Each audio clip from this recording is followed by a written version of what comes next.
विस्तार बातमीनंतर आता बघूया टॉप 9 महत्त्वाच्या बातम्या। 68व्या महाराष्ट्र केसरीचा अंतिम सामना आज रंगणार। गादी विभागातून सोलापूरचा जय पाटील आणि नाशिकचा हर्षवर्धन सदगीर यांच्यामध्ये अंतिम सामना होणार। माती विभागातून सोलापूरचा महेंद्र गायकवाड आणि हिंगोलीचा सिकंदर शेख यांची अंतिम फेरीमध्ये धडक। आखाती देशांमधील युद्धाचा भारतीय विमान कंपन्यांवरती परिणाम।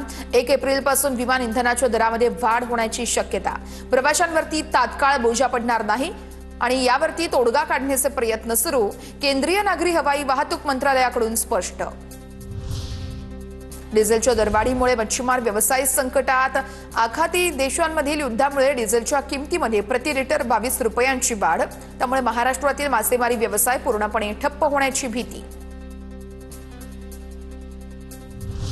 गॅस टंचाईमुळे मुरबाडमध्ये पुरवठा विभागाची हॉटेल आणि स्वीट मार्ट्सवरती धाडी। घरगुती गॅसचा वैध वापर रोखण्यासाठी आणि पुरवठा सुरळीत करण्यासाठी प्रशासन सतर्क। यावर्षी मान्सूनचा पाऊस कमी पडण्याचा अंदाज हवामान खात्यानं हा अंदाज वर्तवलाय। राज्यभरात पिण्याच्या पाण्याचं काटेकोर नियोजन करा असे आदेश देण्यात आलेत। संपूर्ण राज्यामध्ये पाणी टंचाईचं संकट निर्माण होण्याची दाट शक्यता आहे। मुंबई, ठाणे, रायगड या जिल्ह्यामध्ये येत्या काही दिवसांमध्ये तापमान वाढणार असल्याचा अंदाज आहे। 23 आणि 24 तारखेला उष्ण वातावरणासाठीचा येलो अलर्ट देण्यात आलेला आहे। फेब्रुवारीमध्येच यंदा उन्हाळ्याची चाहूल लागायला सुरुवात झाली आहे। डोंबिवलीमध्ये मतदार याद्यांचं काम नाकारणाऱ्या 9 शिक्षकांवर गुन्हा दाखल।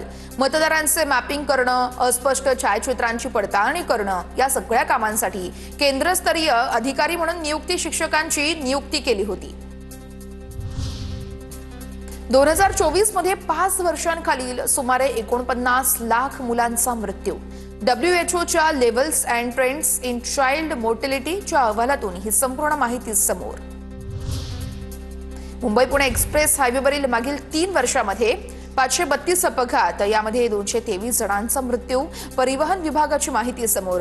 2024 मध्ये 191 अपघात झाले आणि यामध्ये 90 जणांना आपला जीव गमवावा लागला होता।